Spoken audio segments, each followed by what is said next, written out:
काव्याने hall ticket फाडल्यामुळे तिला खूप guilty वाटत असतं आणि ती जिन्यावरून वर जाताना तिच्या रूममध्ये जायच्या आधी त्या अडगळीच्या रूममध्ये जाते आणि तिथे जीवाने आणलेला पाळणा तिला दिसतो.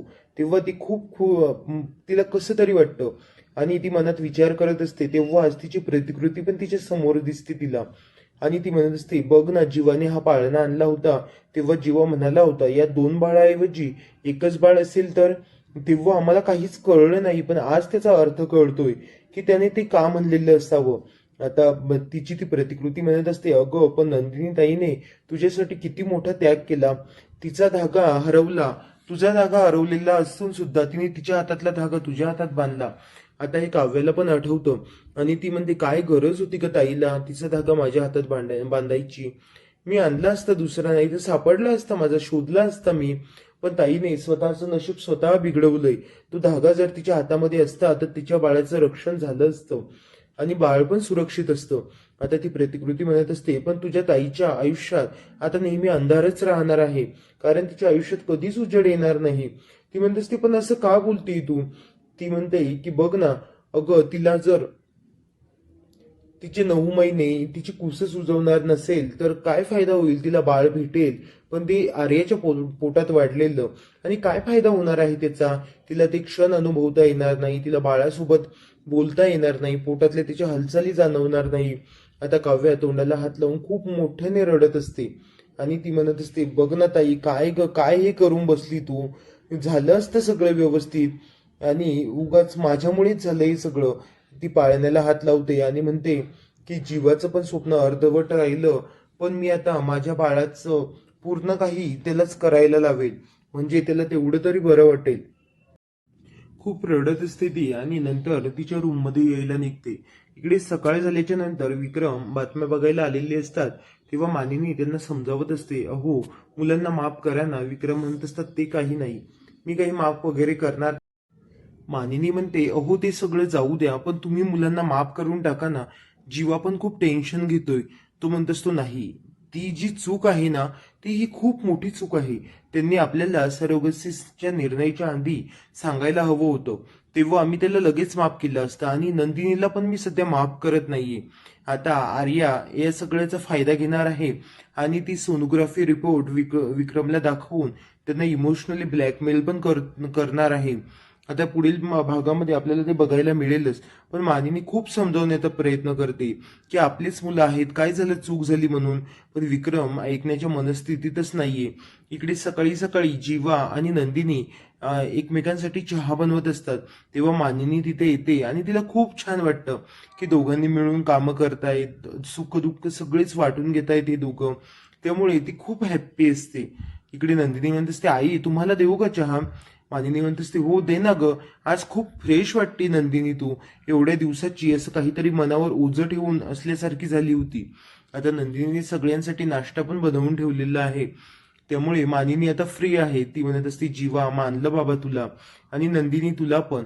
किती स्वतःचं दुःख विसरून तुम्ही दुसऱ्यांसाठी काय काय नाही केलं आजपर्यंत, आणि अजूनही किती आनंदात आहात बघा ना. नंदिनी म्हणत असते, आई हेच तर आयुष्य असतं ना. पण मानिनी म्हणते, अगं बाळा नंदिनी, तुला जे जमू शकतं ना ते कोणत्याच मुलीला जमू शकणारच नाही ग.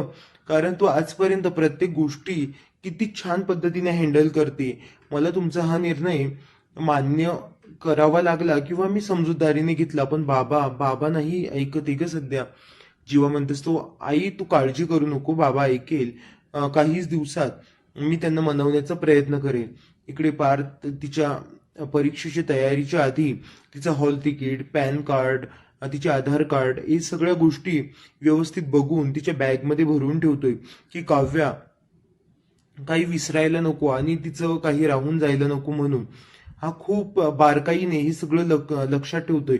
कारण आता काव्याची मेन्सची परीक्षा आहे. मेन्सच्या परीक्षेसाठी किती अभ्यास करावा लागतो आणि काव्या लवकरच IAS होती की नाही ते पण आपल्याला पुढील भागामध्ये बघायला भेटणारच आहे. इकडे जीवा आणि नंदिनी बाबांसाठी चहा आणि नाश्ता घेऊन येतात. तेव्हा नंदिनी हसायला लागते आणि म्हणत असते, बाबा चहा घ्या ना. ते विक्रम म्हणत असतात, आता कितीही गोड चहा आणला तरी पहिल्यासारखं नातं गोड होणार नाही नंदिनी. नंदिनी थोडी अपसेट होते आणि परत म्हणते, बाबा हा तुमचा राग आहे ना, हा लवकरच जाईल. पण तोपर्यंत आम्ही ऍडजस्ट करायला तयार आहोत. जीवा आपण पोहे घेऊन येतो आणि बाबांना म्हणतो खाऊन घ्या ना बाबा. विक्रम म्हणत असतात, मानिनी या दोघांनी आता कितीही मस्का मारायचा प्रयत्न केला, पण यांचा जो काही मोठा निर्णय होता तो चुकलेलाच आहे, त्यामुळे मी यांना नाही माफ करू शकत. आणि विक्रम चहा घेत असतात, पण तो चहा घेतल्यामुळे ते बोलले पण नाही.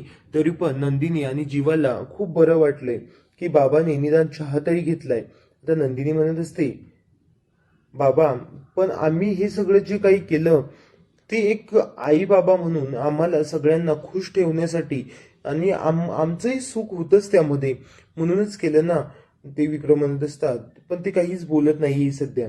इकडे पार्थ बघत असतो आणि काव्य तिथे येते. काव्याला तो हॉल तिकीट दाखवतो. काव्य अपसेटच असते. काव्य म्हणत असते, ते काही नाही, मी नाही जाणार परीक्षा द्यायला, मला नंदिनी ताईचं खूप वाईट वाटतंय. पार्थ म्हणत असतो, काव्य असं नका करू, परीक्षा द्यायची नाही म्हणजे द्यावीच लागणार आहे. एवढ्या दिवसाचा अभ्यास केला, बाळाला सांभाळून बाळाच्या पोटातल्या हालचाली हे सगळं दोन्ही मॅनेज केलं. आता काव्याने हॉल तिकीट फाडलंय. आता पार्थ खूप चिडतो आणि म्हणतो, काव्य हे काय करताय तुम्ही, हॉल तिकीट फाडलंय. आता ते हॉल तिकीट भेटेल तिला बहुतेक, कारण पार्थने त्याचं स्क्रीनशॉट वगैरे काढून ठेवलेलं असेल किंवा झेरॉक्स असेल त्याच्याकडे. इकडे वसुहत्या आणि रम्या गप्पा मारत असतात. रम्या म्हणत असते, बघ ना आई, मामांना खूप चिडला जीवावर, तेवढं तरी आपल्या फायद्याचं झालं. आणि पण आता काव्याने परीक्षा द्यायला जायलाच नको, म्हणजे आपला फुल प्लॅन सक्सेसफुल झाल्यासारखं होईल. वसुहत्या म्हणत असतात, हो ग, तसं जर झालं तर खूपच बरं होऊन जाईल. रम्या म्हणत असते, अगं बघ ना, पण काही म्हणजे पहिले असं वाटलं होतं की एवढं सगळं करून काहीच फायदा झाला नाही, पण मामाने जो सिक्सर मारला त्यामध्ये खूप खुश झाले मी. इकडे पार्थ तिच्याशी भांडायला लागतो. काव्य हे काय करताय तुम्ही, तिला खाली बसवतो कॉटवर आणि तिला समजावून सांगतो, काव्य हे सगळं व्यवस्थित होईल, नंदिनी आणि आपलं नातं पूर्वीसारखं होईल. पण तुम्ही परीक्षा का द्यायची नाही म्हणत आहात, परीक्षा तर द्यावीच लागेल ना. आणि आता तिच्या पोटात दुखायला लागतं. का पार्थ तिच्या पोटाला हात लावतो आणि तिला बाहेर घेऊन जातो थोडंसं फ्रेश व्हायला.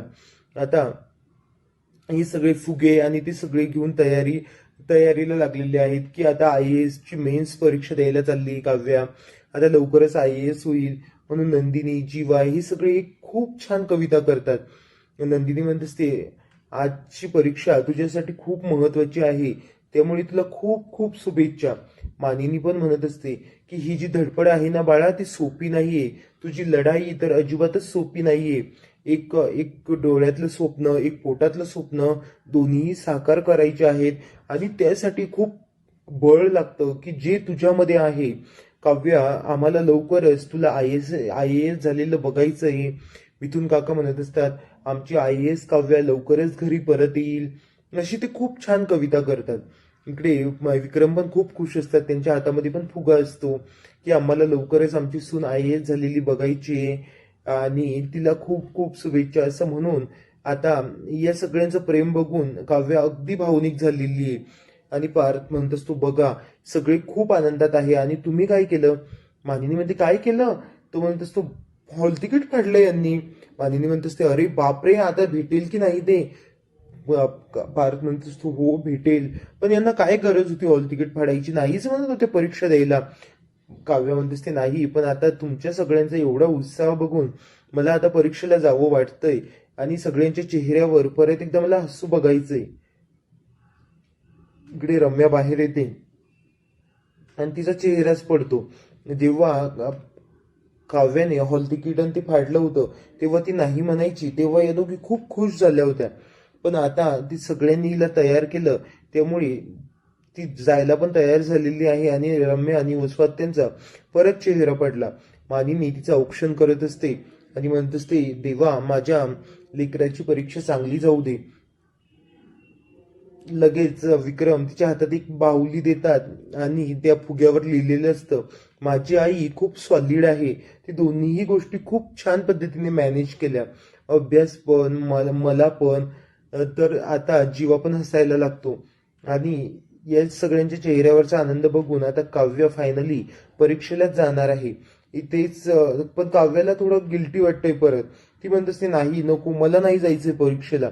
तिचं द्विधा मनस्थिती सुरू आहे की एका मनाने तिला जावंसं पण वाटतंय आणि एकदा नाही पण. पण तिला सगळेजण समजावतात आणि ती जाते फायनली. इकडे पुढील भागामध्ये आर्या ती सोनोग्राफी रिपोर्ट घेऊन येते आणि विक्रमला दाखवत असते. इकडे नंदिनी पण परीक्षेच्या हॉलमध्ये गेलेली आहे सोबत. पाऊस सुरू असतो त्यामुळे काव्या आणि पार्थ छत्री पकडून उभे असतात, नंदिनी पण. इकडे वसवाती आणि रम्या बोलत असतात. रम्या सांगत असते की बाहेर काय काय झालं काय नाही.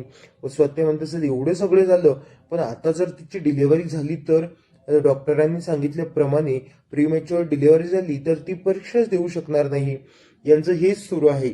पण काव्याची डिलिव्हरी पण होते आणि तिची मेन्सची परीक्षा पण देणं होते. हे सगळ्या गोष्टी अगदी व्यवस्थित पार पडणार आहेत. आता आपण पुढील प्रोमो आलेला आहे की काव्याची जी डिलिव्हरी झालेली आहे ती परीक्षेच्या आधीच होते आणि ती नंदिनी